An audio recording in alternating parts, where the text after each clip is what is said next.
For Margaret Lewis, her rose garden was more than just a collection of flowers. It was her sanctuary, her joy, and her connection to her late husband, who had planted the first rose bush with her nearly 30 years ago. Every morning, she would walk outside, breathe in the soft fragrance of her roses, and smile as the colors of red, pink, and yellow bloomed in harmony. To her, the roses represented love, life, and beauty in an otherwise ordinary suburban neighborhood. Neighbors often stopped by to admire the garden, take pictures, or chat with Margaret about how she kept them so vibrant and healthy. It seemed as though the rose garden had become an unofficial landmark in the community. But to the homeowners association, the roses were not a symbol of beauty, they were a violation. The first letter arrived in a plain white envelope with the HOA's logo stamped at the top. It stated, in carefully worded but cold language, that Margaret's rose bushes did not comply with the uniform landscaping requirements outlined in the community's bylaws. The HOA demanded she remove the garden within 30 days or face a fine of $50 per day until the roses were gone. Margaret was stunned. She had lived in her home for over 3 decades, long before many of the HOA board members had even moved into the neighborhood. Her roses had been there for years without issue. Why now? Margaret tried to reason with herself, thinking perhaps it was a misunderstanding, but the more she read the letter, the more it became clear that the HOA was serious. For them, the rose garden represented nonconformity, something that disrupted the aesthetic harmony of the community. Margaret refused to accept it. She believed her roses brought joy, not harm. The next day, she attended the monthly HOA meeting, letter in hand, determined to make her case. As she stood before the board, she spoke with quiet passion about the history of her garden, how it had been her therapy after losing her husband, and how neighbors often expressed appreciation for the roses. But the board remained unmoved. One member, known for his strict interpretations of the rules, stated bluntly that the community's landscaping guidelines allowed only neutral shrubs, green grass, and approved trees. Roses, in his view, did not meet the criteria. Margaret left the meeting disheartened but not defeated. She decided she would not give up on her garden so easily. Word of Margaret's struggle spread quickly through the neighborhood.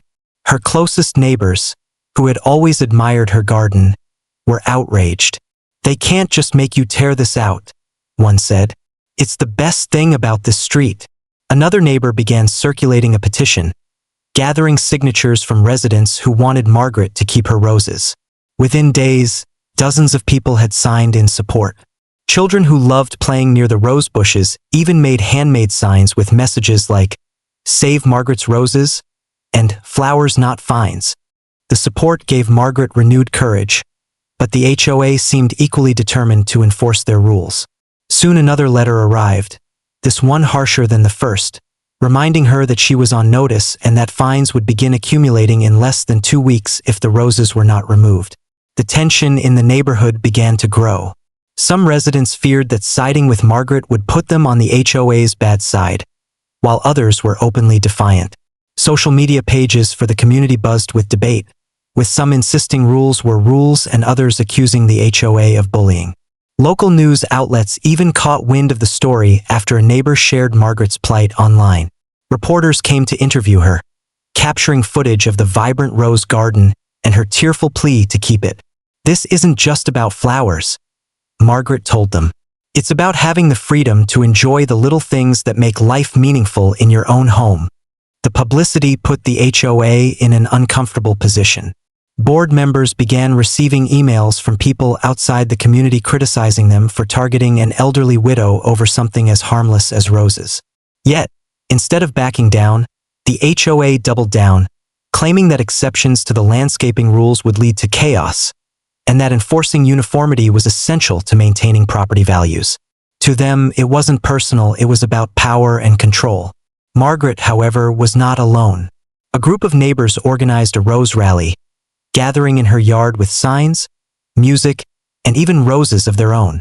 They stood in solidarity, demanding that the HOA reconsider. Children handed out small bouquets to supporters, and local businesses donated snacks and drinks for the crowd. The rally was peaceful but powerful, demonstrating that the community's spirit was stronger than the HOA's rules. The event drew even more media attention, and soon Margaret's story was being shared across the country, symbolizing the larger struggle between individuality and rigid HOA policies. As the fines began accumulating, first $50, then $100, and eventually thousands of dollars, the pressure on Margaret grew unbearable. She worried about losing her savings, but each time she considered giving up, she thought about her late husband and the roses they had planted together. If I let them take this away, she thought, what else will they take? Her defiance became not just about the garden but about dignity, resilience, and the right to live with a touch of beauty. Finally, after months of conflict, the issue came to a breaking point. Margaret, with the help of pro bono attorneys inspired by her story, decided to challenge the HOA legally. Her case argued that the HOA's rules were arbitrary and that enforcing them against her roses was unreasonable. Court hearings were stressful, but Margaret stood firm. In testimony, she explained how the roses were not just plants but symbols of memory, love, and healing. Neighbors testified about how the garden enriched the community, while experts pointed out that roses were no threat to property values. The case dragged on, but in the end, the court sided with Margaret. The judge ruled that the HOA had overstepped by targeting her garden, calling their enforcement excessive and lacking compassion.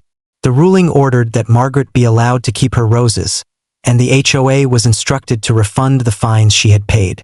The courtroom erupted in quiet cheers, and Margaret cried tears of relief. Her roses had been saved not just for her, but for everyone who believed in the right to make a house a home. In the aftermath, the neighborhood seemed changed. The roses bloomed brighter than ever, as if celebrating their victory. Neighbors often visited Margaret, bringing gifts of gratitude, while children continued to play near the garden. The HOA, embarrassed and chastened, became more cautious in its enforcement. Though some board members resigned in frustration, others acknowledged that the community had spoken and that compassion needed to guide the rules. Margaret's story spread far beyond her street, inspiring others across the country to stand up against overreaching HOAs. Her roses, once nearly torn away, now symbolized more than personal joy. They became a reminder that beauty, love, and resilience can outshine even the harshest of rules. For Margaret, each bloom was a victory, and each petal whispered the truth she had always known. Sometimes, the smallest gardens can spark the biggest fights for freedom.